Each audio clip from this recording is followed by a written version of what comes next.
Bienvenue dans cette nouvelle édition du QG News. Au sommaire, le Niger entre officiellement dans la lutte contre le groupe terroriste Boko Haram. Le Parlement nigérien a approuvé ce lundi l'envoi de troupes au Nigeria, pays voisin. Fin de la commission mixte entre l'Éthiopie et Djibouti. Les deux pays ont réitéré leur engagement à consolider leur coopération, notamment dans le domaine des infrastructures. Et le retour des éléphants en Côte d'Ivoire. Les joueurs de la sélection nationale de football ont eu droit à un accueil triomphal après leur victoire en finale de la Coupe d'Afrique des Nations. Le Niger rejoint donc la lutte sous-régionale contre Boko Haram. Le Parlement nigérien a en effet approuvé à l'unanimité ce lundi l'envoi de soldats au Nigeria pour combattre le groupe terroriste. Ce vote intervient alors que le pays, jusque-là épargné par la secte islamiste, est depuis vendredi la cible d'attaques violentes. Ibrahim Ndiaye. Le Parlement nigérien vote l'envoi de troupes au Nigeria. La résolution a été votée à l'unanimité par les 120 députés ce lundi soir. Elle permettra l'envoi de soldats au Nigeria dans le cadre de la force régionale composée de 8700 militaires pour lutter contre le groupe islamiste armé Boko Haram. Le Nigeria et le Tchad devraient apporter chacun entre 3200 et 3500 hommes, tandis que le Cameroun et le Niger enverront 750 soldats chacun. Dans le cas du Mali, nous avons déploré le fait que ce soit les autres pays hors Afrique qui soient intervenus avant nous-mêmes les Africains. Je crois que c'est ce que nous sommes en train d'éviter dans le cas de Boko Haram. C'est pourquoi j'apprécie la mobilisation des pays du bassin du lac Tchad et du Bénin dans ce dossier. La force multinationale aura son quartier général à N'Djamena et aura pour mission de recouvrir les pays du bassin du lac Tchad. Elle devra être opérationnelle dès le mois de mars. La participation du Niger dans cette coalition est non négligeable dans la guerre contre le terrorisme. De décider de rentrer en guerre est une décision qui vient à point nommé. Il n'y a pas de surprise majeure parce que, compte tenu de la mobilisation régionale qui s'est faite ces derniers temps, on s'attendait justement à ce que cette décision soit prise au niveau du Parlement. Maintenant, c'est une bonne nouvelle. Il y a d'autres défis qu'il va falloir relever. C'est que le Niger décide pleinement et officiellement de rentrer en guerre contre Boko Haram va certainement amener l'adversaire à accroître ses frappes sur le territoire. On a observé ces derniers temps qu'il y avait des attentats à l'explosif et peut-être que cela va continuer. Donc c'est bien de mettre en place une force pour lutter contre Boko Haram, mais il faut aussi renforcer le dispositif de sécurité intérieure. Rappelons que le Niger a subi 2 premières attaques simultanées de Boko Haram ce vendredi 6 février dans la ville de Bosso et d'Ifa, dans le sud du pays, attaques au cours desquelles 109 islamistes ont été tués. L'armée du Niger a déploré de son côté la perte de 4 militaires et un civil. Le Premier ministre éthiopien Haile Mariam Desalegn a achevé ce lundi une visite de 3 jours à Djibouti. À cette occasion, les deux pays ont organisé une commission mixte pour le renforcement de la coopération bilatérale.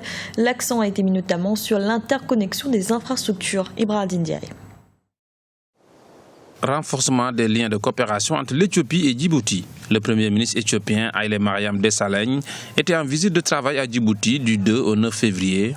Un voyage qui entre dans le cadre de la réunion de la première commission conjointe entre les deux États, avec comme principal objectif le renforcement de la coopération bilatérale dans les secteurs économiques, sociaux et politiques. Les deux dirigeants ont assisté à la signature du protocole Border Trade, qui prévoit un accord sur les services de transport de passagers sur les axes routiers, du protocole sur le projet de gaz méga, du protocole sur les ressources minérales et du protocole sur l'alimentation en énergie pour l'axe ferroviaire entre l'Éthiopie et Djibouti. Les deux pays se sont également engagés afin de relever le défi de l'intégration régionale. Le fait qu'il y a cette tentative justement de retrouvailles entre les deux États, c'est déjà une bonne chose. Ça se traduit justement par l'accueil et par rapport à Haile Mariam Desalegn. Maintenant, renforcer effectivement les liens entre les deux pays, la coopération bilatérale dans les secteurs économiques, social et politique,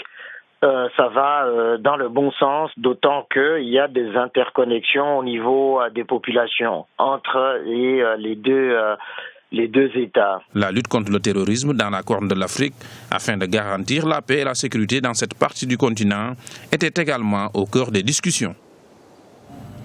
En Afrique du Sud, près de 160 écoles ont fermé dans la province du Limpopo, dans le nord du pays. Cette fermeture fait suite aux manifestations violentes qui durent maintenant depuis plusieurs semaines dans la région. 4 écoles ont déjà été saccagées et incendiées. Les manifestants reprochent aux autorités municipales de ne pas assurer les services de base dans la localité de Malamoulélé.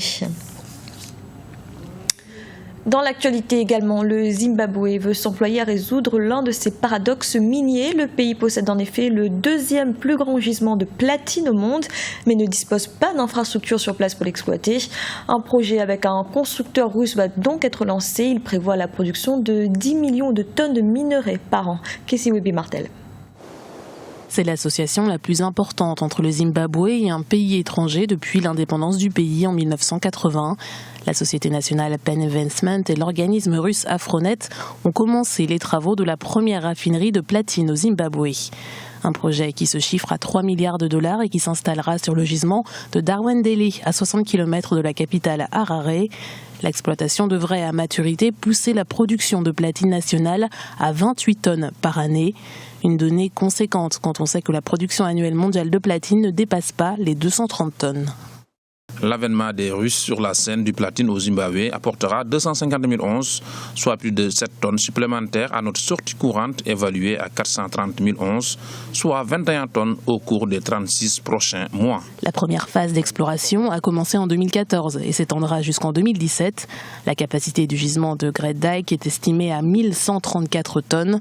Cela pourrait permettre au Zimbabwe de talonner le plus grand producteur de platine, l'Afrique du Sud. Au début de l'année 2015, Johannesburg avait extrait pour 25 tonnes de platine. L'Afrique a été divisée de manière arbitraire en termes de pays, mais ses ressources s'étendent sur plusieurs pays. Et une optimisation de leur exploitation amènerait à l'exploiter sur toute l'étendue où il se trouve. Donc, si on arrive à harmoniser ces politiques, ça permettrait de pouvoir avoir un partenariat gagnant-gagnant, un peu comme dans certaines industries, les structures arrivent à harmoniser leur politique. L'exploitation pourrait également être bénéfique pour lutter contre le chômage. Selon le président du conseil d'administration de la société, le projet devrait permettre la création de 15 000 emplois. Ils ont été accueillis comme des héros. Les joueurs de l'équipe nationale de football de Côte d'Ivoire sont arrivés ce lundi à Abidjan. Un retour triomphal après leur victoire la veille en finale de la Coupe d'Afrique des Nations. Un trophée que les éléphants attendaient depuis 23 ans. Un reportage de notre correspondant Olivier Conin. Accueil triomphal pour les éléphants de Côte d'Ivoire.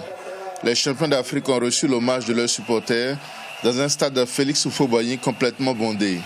Habillés de couleurs nationales, orange, blanc et vert, les supporters ont salué les héros de Bata qui entrent dans la légende comme leurs aînés de Sénégal 92.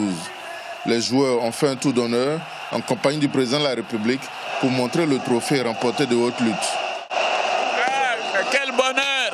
Quel bonheur!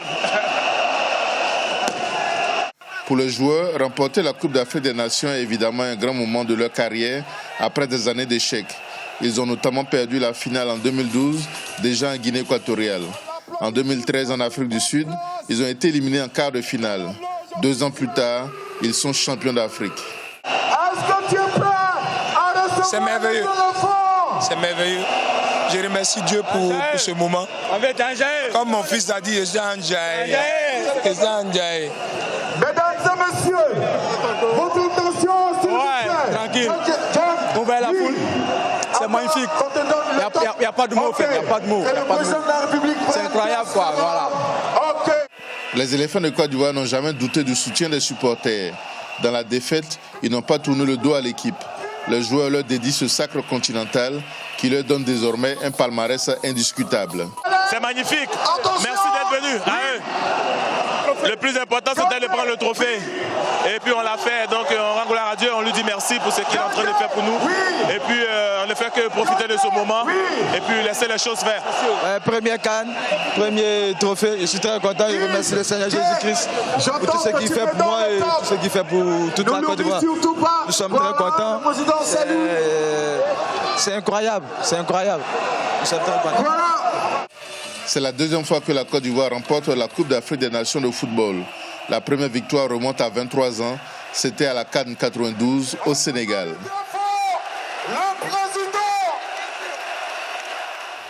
C'était le journal de la rédaction. Merci de l'avoir suivi. Retrouvez dans un instant une nouvelle édition de l'information.